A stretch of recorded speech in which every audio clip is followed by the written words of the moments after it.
Hello students, welcome eight दीक्षांत edutech. मैं Deepak Sharma sir, आपका मैथ्स टीचर। और आज हम लोग पार्ट 9 बनाने वाले हैं, जो हमारा टॉपिक था प्लेइंग विथ नंबर्स का। ये हमारा आखिरी पार्ट होगा, इसके बाद हमारा ये टॉपिक कंप्लीट हो जाएगा। इस पार्ट में हम लोग क्या करेंगे, तो जो हमारा पिछला पार्ट था पार्ट 8, उसमें हम जो क्वेश्चंस बना रहे थे उनमें से जो रह गए हैं क्वेश्चंस, उनको हम लोग इसमें कंप्लीट करेंगे। ठीक है। और बेसिकली इसमें मुख्यतः जो हमारा क्वेश्चन होगा वो असर्शन रीजन बेस्ड होगा और केस स्टडी बेस्ड होगा। ये दो सबसे इम्पॉर्टेंट और थोड़ा ज़्यादा समझने वाला क्वेश्चन है, इसीलिए मैंने इसको एक सेपरेट पार्ट में रखा है बनाने के लिए। तो इसी पर आज हम लोग वर्क करेंगे। तो चलिए शुरू करते हैं। ये कुछ टॉपिक्स हैं जो हमने कवर ऑलरेडी कर लिया हुआ है। आप जानते हैं, आपने ऑलरेडी 8 पार्ट्स अगर देखे हैं तो आपको पता होगा ये सारे टॉपिक्स हमने कवर किए हैं। हम लोग का लास्ट चल रहा है solve word problems on HCF and LCM। ठीक है, तो शुरू करते हैं। हमारा पहला ही क्वेश्चन है I think assertion reason based question. Okay, तो जब भी हम लोग असर्शन रीजन बेस्ड क्वेश्चन बनाते हैं तो हमारे पास ये 5 ऑप्शंस अवेलेबल होते हैं। ठीक है, A, B, C, D and E।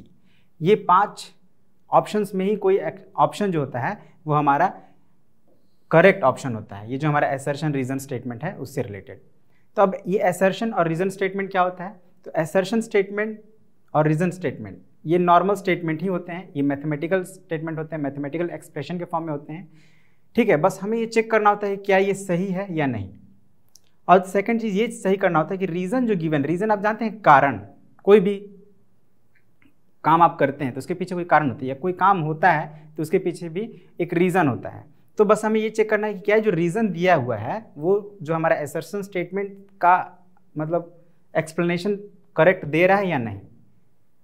जैसे हम लोग, आप जैसे छोटे बच्चे हैं, आप लोग कभी कभी होमवर्क नहीं करते हैं और आपसे पूछा जाता है कि आपने क्यों नहीं किया, तो आप उसका एक रीज़न बताते हैं कि सर मेरी तबीयत सही नहीं थी, या मैं कहीं चला गया था पार्टी में, या लाइट नहीं थी।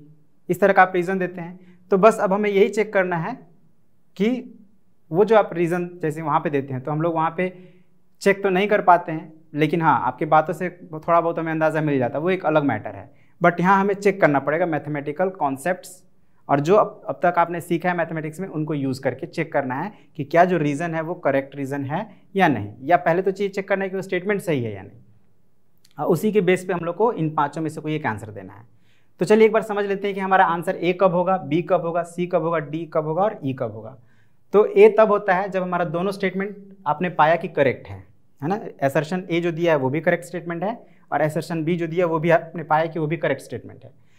और ये भी आपने पाया कि जो रीज़न दिया हुआ है वो करेक्ट एक्सप्लेनेशन है असर्शन A का। रीज़न भी करेक्ट दिया है, स्टेटमेंट भी करेक्ट है, और उसका जो रीज़न जो दिया गया वो भी करेक्ट है। तो उस कंडीशन में हम लोग A को आंसर मानेंगे। लेकिन वही अगर हमारा दोनों आप स्टेटमेंट पाते हैं कि करेक्ट तो है, लेकिन जो रीज़न दिया गया है वो सही नहीं है। जैसे सपोज कीजिए आपसे पूछा गया कि आपने होमवर्क क्यों नहीं किया, आपने कह दिया सर मेरा तबीयत खराब था। तो ये रीज़न, लेकिन हो सकता है कि आपका जो मतलब होमवर्क नहीं करने के पीछे दूसरा रीज़न हो, आप लेकिन झूठ बोल रहे हो।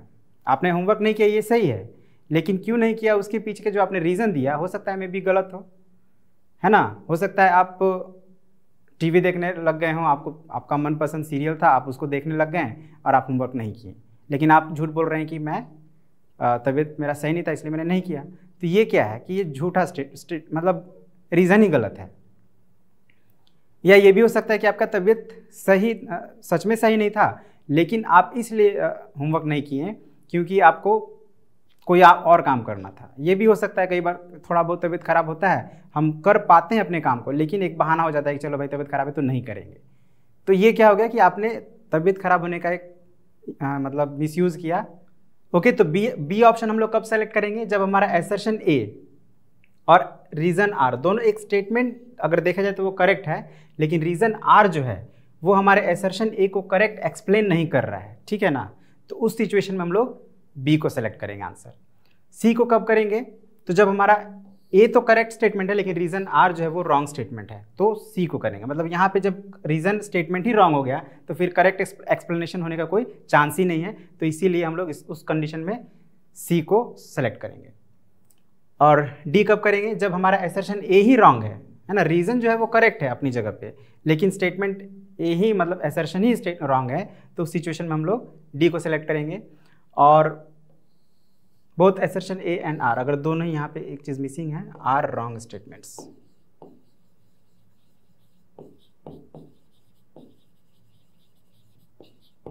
अगर दोनों ही रॉन्ग स्टेटमेंट हो तो फिर हम लोग ऑप्शन ए को सेलेक्ट करेंगे।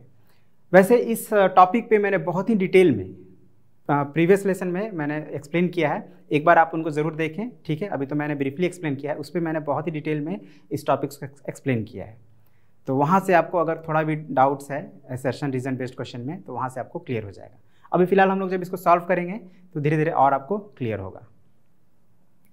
तो पहले हम असर्शन ए को पढ़ते हैं, समझते हैं और फिर चेक करते हैं कि whether it is a correct statement और नॉट। असर्शन ए कहता है minimum number of identical square tiles. यहाँ पे थोड़ा आपको ध्यान देना है कि किसका बात हो रहा है, क्या हमें फाइंड करना है। Minimum number of identical square tiles, ध्यान दीजिएगा यहाँ पे आइडेंटिकल स्क्वायर टाइल्स ये एक ही चीज़ है, ठीक है ना। अब ये आइडेंटिकल है मतलब एक समान है, स्क्वायर है मतलब स्क्वायर के शेप में है, टाइल्स है। अब हमें ये क्या दिया है, मिनिमम नंबर मतलब कम से कम, ठीक है। कहाँ पे ये टाइल्स यूज हो रहा है थोड़ा उसको देखते हैं। Required to completely cover a floor of dimensions 8 metre 70 centimetre and 6 metre 38 centimetre. मतलब टाइल्स को हमें एक फ्लोर को कवर करने के लिए यूज़ करना है। और जब आप किसी फ्लोर को टाइल्स से कवर करते हैं तो कितना टाइल्स लगेगा ये डिपेंड करता है उसके साइज़ पर, ठीक है ना। अगर बड़ा साइज़ का टाइल्स है तो कम लगेगा, छोटा साइज़ का टाइल्स है तो ज़्यादा टाइल्स लगेगा। तो हमें यहाँ पे मिनिमम नंबर चाहिए, मैंने कम से कम टाइल्स लगाना है। तो कम से कम टाइल्स लगाने के लिए हम लोग को जो टाइल्स है वो बड़ा से बड़ा साइज़ का लगाना पड़ेगा, है ना। अगर हमें कम से कम साइज़ में कम से कम नंबर में टाइल्स को यूज़ करना है तो उस टाइल्स का साइज़ ज़्यादा से ज़्यादा होना चाहिए, पॉसिबल साइज़ होना चाहिए। तो हमें बस ये पता करना पड़ेगा, अगर हमें वो साइज़ पता चल जाए तो हमें मिनिमम नंबर पता चल जाएगा। लेकिन यहाँ पे ऑलरेडी दिया हुआ है आंसर 135, हमें बस चेक करना है कि क्या ये जो है क्या ये करेक्ट है। तो कैसे चेक करेंगे आइए समझते हैं। यहाँ पे हमें क्या मालूम है, तो फ्लोर का डायमेंशन पता है, लेंथ एंड ब्रेड्थ। तो लेंथ ऑफ द फ्लोर क्या है,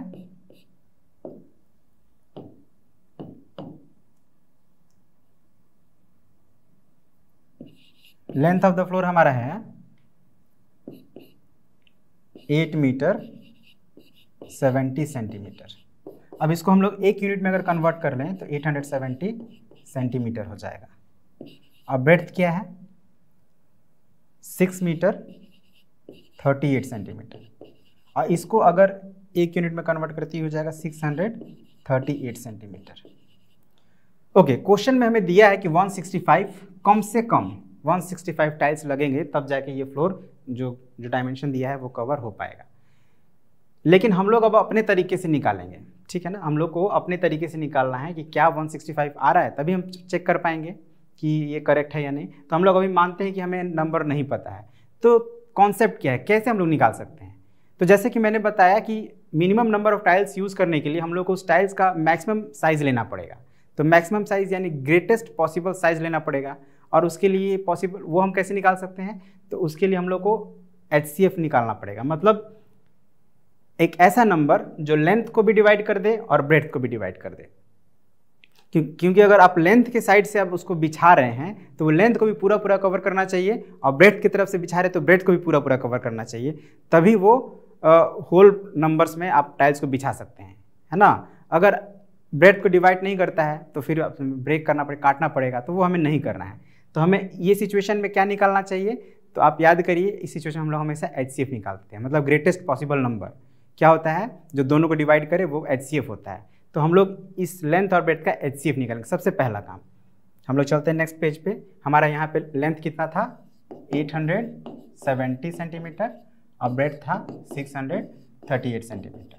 अब हम इन दोनों का HCF निकालते हैं, क्विकली निकाल देते हैं। 638 870 1 टाइम्स में। ध्यान दीजिएगा, अगर आप HCF नहीं सीखे हैं तो ध्यान देते रहिएगा ताकि आपको कोई डाउट्स हो तो वो यहाँ पे क्लियर भी होता जाए, ठीक है। सब्ट्रैक्ट करेंगे तो 6 में से 3 जाएगा 3 2। क्या करना क्या है, कोई भी एक नंबर लेना, मतलब 2 ही नंबर है तो ऑब्वियसली जो बड़ा है उसको छोटे नंबर से डिवाइड करेंगे। तो यहाँ पे रिमाइंडर हमारा हो गया 232। या 232। अभी जो रिमाइंडर है ये हमारा डिवाइजर बन जाएगा और जो डिवाइजर था वो डिविडेंड बन जाएगा। तो अब हम लोग 638 को डिवाइड करेंगे रिमाइंडर यानी 232 से। अब ये कितने टाइम्स में जाएगा? आई थिंक 3 टाइम्स में, नो 2 टाइम्स में, यस 2 टाइम्स में जाएगा। 2 2 ज़ा 4, 2 3 ज़ा 6, 2 2 ज़ा 4। सब्ट्रैक्ट करेंगे 4 7 एंड 174। अब फिर वही प्रोसेस, अब ये रिमाइंडर से हम लोग इसके प्रीवियस डिवाइजर को डिवाइड करेंगे 232 को।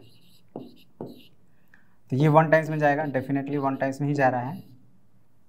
8 5 ओके 58 बचा। फिर वही, अभी भी रिमाइंडर जब तक हमारा 0 नहीं आता हम लोग वही स्टेप को रिपीट करते जाएंगे। और 58 से डिवाइड करेंगे 174 को। तो ये आई थिंक 3 टाइम्स में, यस 3 टाइम्स में डिवाइड हो जा रहा है।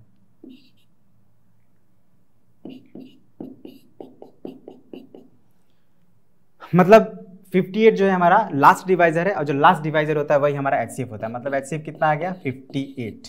ठीक है, अब ये 58 जो निकला है हमारा क्या निकला है? उस टाइल का मैक्सिमम साइज, हाईएस्ट साइज 58 होना चाहिए। तो जब हाईएस्ट साइज 58 होगा तो फिर नंबर ऑफ टाइल्स कितना लगना चाहिए हमारा? आपको याद होगा जब हम लोग नंबर निकालते थे तो हम लोग दोनों का फ्लोर को डिवाइड कर देते, मतलब आई मीन दोनों के एरिया को, फ्लोर के एरिया को और टाइल्स के एरिया को। तो फ्लोर का एरिया क्या होगा? 870 multiplied by 638। Length into breadth होता है। अभी हम लोग मल्टीप्लाई नहीं करेंगे, केवल उसको ऐसे ही लिख दे रहे हैं। और टाइल्स का साइज आ गया है 58 सेंटीमीटर। तो इसका एरिया क्या होगा? 58 इंटू 58। अब इसको हम लोग को सॉल्व कर लेना है, तो इससे नंबर ऑफ टाइल्स निकल जाएगा। देखते हैं किससे कटता है ये। आई थिंक पहले 2 से कटा दे, दोनों इवन नंबर है। तो पहले 2 से इसको कटाते हैं। 2 से ये हो जाएगा 2 2 ज़ा 4, 2 9 ज़ा 18। और ये 2 से आप कटाएंगे 2 4 ज़ा 8, 2 3 ज़ा 6, 2 5 ज़ा 10। ओके, तो ये भी 2 से 29 टाइम्स में कटेगा। 2 3 ज़ा 6, 2 1 ज़ा 2, 2 9 ज़ा 18। अब हमें इसको डिवाइड करना है, ठीक है। तो what should we do? Do we have a calculator? Clock है, टाइमर है, नो कैलकुलेटर। चलिए तो हम लोग मैनुअली कर लेते हैं फिलहाल। क्या कहाँ करें? यहाँ पे कर लेते हैं। 29 से डिवाइड कर लेते हैं 435। तो 1 टाइम्स में 5 टाइम्स में, यस 5 टाइम्स में ये कट गया। यहाँ पे हम लोग थोड़ा कलर चेंज कर लेंगे तो अच्छा रहेगा। ये 5 टाइम्स में कट गया। फिर उसी तरह से ये आई थिंक 4 टाइम्स में, 3 टाइम्स में। How many times?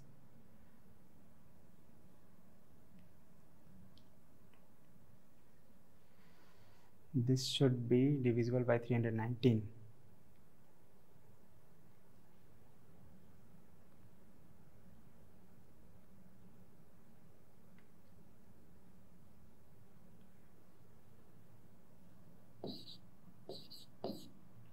तो 1 टाइम्स में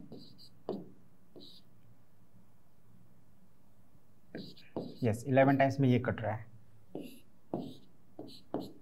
तो हमारा अब इसको मल्टीप्लाई कर देंगे, वही आंसर होगा 5 इंटू, सॉरी यहाँ पे 15 है ना, 15 इंटू 19, सॉरी 11,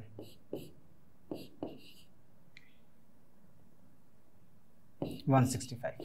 ओके, सो हमारा आंसर जो है मैच कर गया है ना, 165 आ रहा है और यहाँ भी स्टेटमेंट में है 165। तो हमने क्या पाया कि assertion A is our correct. ये हम लोग जो जिस मेथड से सीखे हैं उस मेथड से जब हमने इसको सॉल्व किया तो हमने पाया कि ये जो असर्शन स्टेटमेंट है वो करेक्ट है। लेकिन अब यहाँ पे दिया है area of floor divided by HCF of 870। इसको हम लोग यहीं पे क्विकली सॉल्व कर लेते हैं। एरिया ऑफ फ्लोर क्या था हमारा 870 इंटू 638। अब इसको डिवाइड करना है। डिवाइड मतलब हम लोग ऐसे बटा करके भी हम लोग कर सकते हैं। तो ये हो गया एरिया फ्लोर और HCF ऑफ अभी हमने इसको निकाला था 58। ओके, तो आप देख सकते हैं यहाँ पे क्लियर हमको समझ में आ गया कि ये गलत स्टेटमेंट है, क्योंकि यहाँ पे हम लोग को 2 बार 58 से मल्टीप्लाई करना पड़ा तब हमें एरिया नंबर ऑफ टाइल्स निकला था और यहाँ पे क्या हो गया, सिर्फ एक ही बार हम लोग कर रहे हैं। तो इसी से ये पता चल गया कि ये जो स्टेटमेंट है गलत है, क्योंकि ये 165 आएगा ही नहीं। हम लोग 2 बार 58 से डिवाइड किए थे तब आया था 165, तो यहाँ पे एक ही बार आ रहा है, तो ये ऑब्वियसली 165 आएगा ही नहीं। आप करके भी देख लीजिएगा। तो इससे हमने क्या पाया कि हमारा जो रीज़न है वो रॉन्ग स्टेटमेंट है। तो जब रॉन्ग हो गया तो फिर उसके करेक्ट एक्सप्लेनेशन और करेक्ट नहीं होने का कोई सवाल ही नहीं बनता है। तो इस सिचुएशन में हमारा आंसर क्या हो रहा है, सी हो रहा है। सी इज द करेक्ट आंसर। ठीक है ना, इसको मैं मार्क कर दे रहा हूँ, आप इसको ध्यान दीजिएगा। यहाँ पे इसी तरह से हमें चेक करके और फिर आंसर लिखना है। Here answer C is the correct option. ठीक है, आई होप आपको समझ में आया होगा कैसे हम लोग सॉल्व कर रहे हैं असर्शन रीजन बेस्ड क्वेश्चन और कैसे हम लोग आंसर कर रहे हैं। ठीक है, तो हम लोग आगे बढ़ते हैं।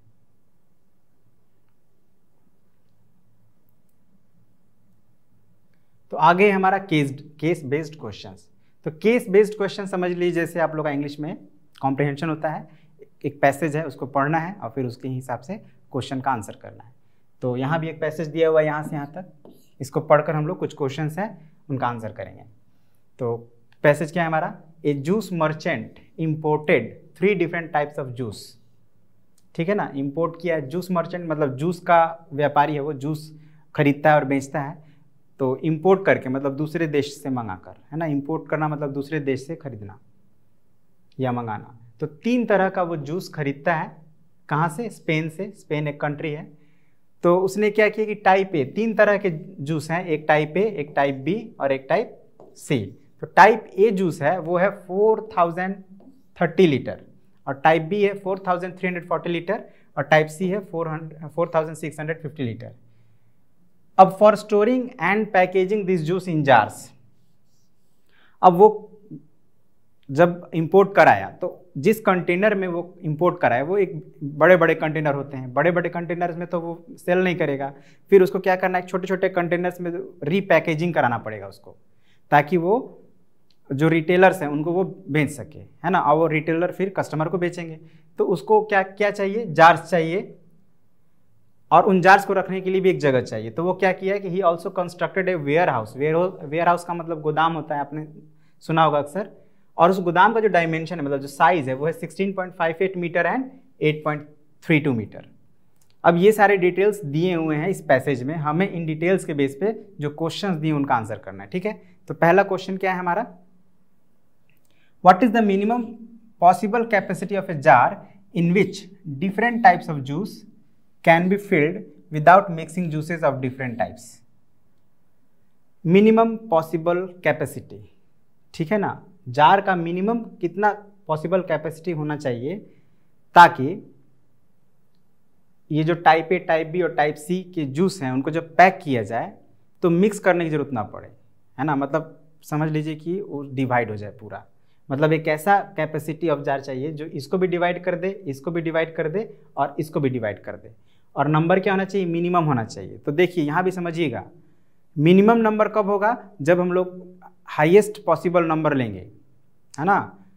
हाईएस्ट पॉसिबल नंबर लेंगे तो कम से कम जार लगेगा और अगर लोवेस्ट नंबर लेंगे तो ज़्यादा से ज़्यादा जार लगेगा। समझ गए ना, मतलब अगर छोटा छोटा कंटेनर में अगर हम लोग उसको फिल कर रहे हैं तो ज़्यादा कंटेनर लगेगा, अगर बड़ा बड़ा कंटेनर में फिल कर रहे हैं तो कम कंटेनर लगेगा, राइट। तो हमको बड़ा जार का कैपेसिटी बताना है, तो वो क्या हो सकता है, तो इन तीनों नंबर का HCF हो सकता है। तो यहाँ पे हम लोग क्या करेंगे, हियर HCF ऑफ 4030, या ऐसे नहीं, क्या हमें निकालना है, रिक्वायर्ड नंबर ऑफ या required capacity, minimum possible capacity required.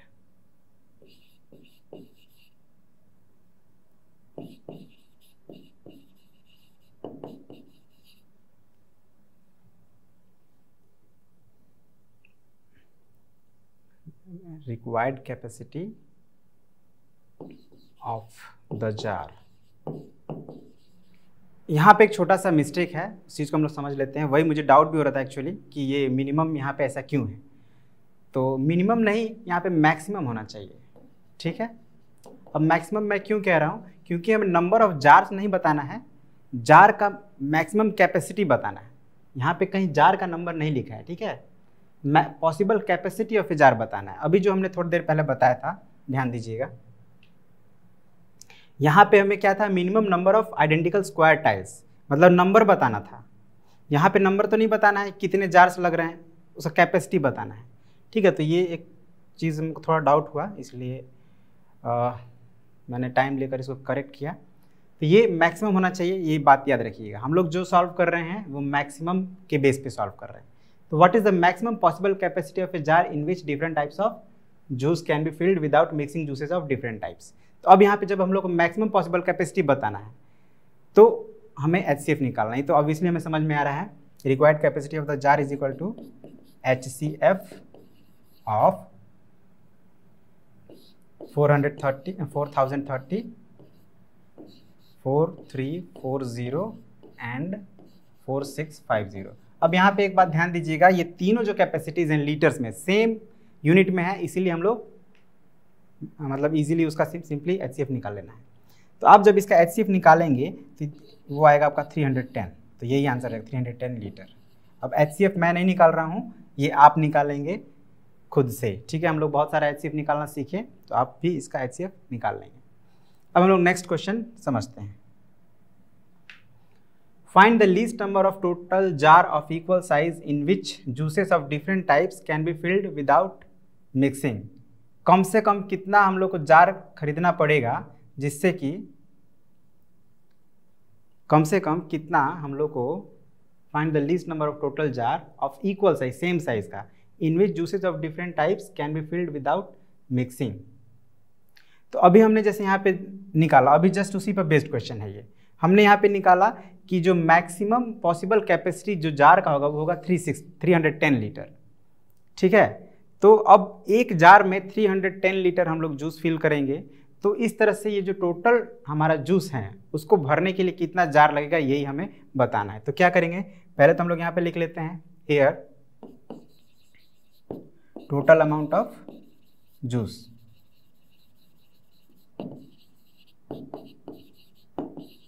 is equal to 4030 plus 4340 plus 4650। तो अब इनको जब हम लोग प्लस करेंगे तो क्या हो जाएगा, 0 2 0 13,020 लीटर। मतलब टोटल जो अमाउंट ऑफ जूस है वो है 13,020 लीटर। अब इतना अमाउंट ऑफ जूस को उस जार में फिल करना है जिसका साइज है 310 लीटर। तो कितने जार लगेंगे, तो ऑब्वियसली डिवाइड करना पड़ेगा clearly.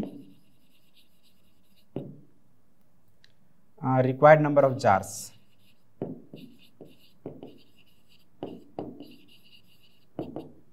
One 3020 divided by HCF of 4030 4340 4650। और ये तो हमें पता है ना, 13020 डिवाइडेड बाई 310। जब आप इसको डिवाइड करेंगे तो आपका आंसर आएगा 42। ठीक है, 42 नंबर ऑफ जार्स लगेंगे of equal size to fill without mixing, है ना। यहाँ पे एक बात ध्यान दीजिएगा आप कि मिक्स नहीं करना है, हाँ सेपरेट सेपरेट। आपके बुक में जो आंसर दिया है वो आई थिंक 420 दिया है, तो वो गलत है। ठीक है ना, तो आप बुक्स को बुक का आंसर देख कंफ्यूज मत होइएगा, 42 इज द करेक्ट आंसर। चलिए तो नेक्स्ट क्वेश्चन समझते हैं। ओके, तो थर्ड क्वेश्चन क्या है हमारा, find the least number of square tiles by which floor of newly constructed warehouse can be covered completely without cutting any tile. तो ये क्वेश्चन बिल्कुल भी आपको लग रहा होगा वैसे ही जैसे हमने एसर्शन को सॉल्व किया था, तो बिल्कुल वैसे ही इसको सॉल्व करना है। क्या करना है मैं एक बार आपको एक्सप्लेन कर दे रहा हूँ। तो जैसे यहाँ पे वेयर हाउस को टाइल से कवर करना है, तो इसका लेंथ ब्रेड दिया हुआ है। लेंथ क्या है इसका 16.58 मीटर, सेंटीमीटर में कन्वर्ट करेंगे तो 1658 सेंटीमीटर हो जाएगा। ब्रेड्थ क्या है 8.32 मीटर, इसको जब हम लोग कन्वर्ट करेंगे तो 832 सेंटीमीटर हो जाएगा। अब इस लेंथ ब्रेड्थ वाले वेयर हाउस के फ्लोर को टाइल से कवर करना है, स्क्वायर टाइल से, तो हमको इसका साइड पता होना चाहिए।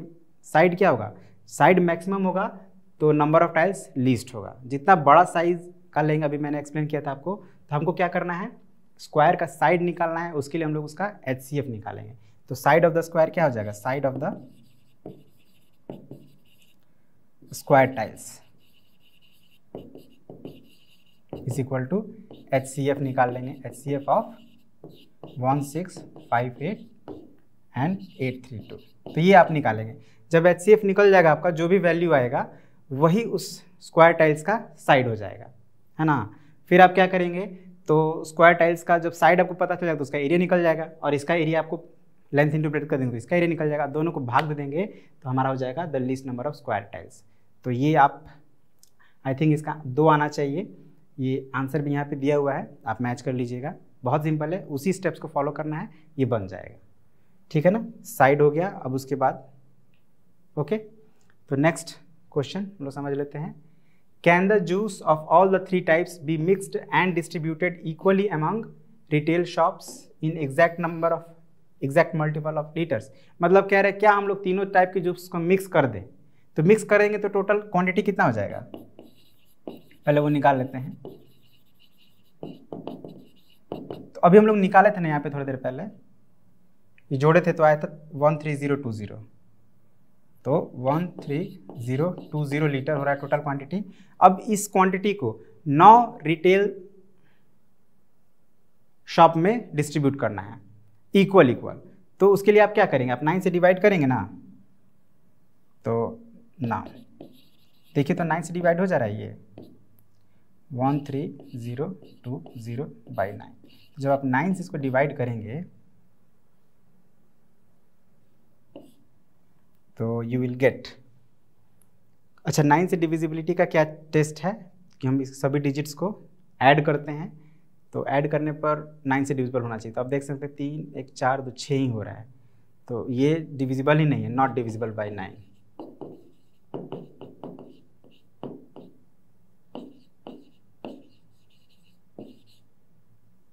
तो जब 9 से डिवाइड नहीं होगा तो फिर कैसे हम लोग बराबर बराबर 9 रिटेल शॉप्स को बेच पाएंगे, है ना। तो इसका आंसर क्या हो जाएगा, 9।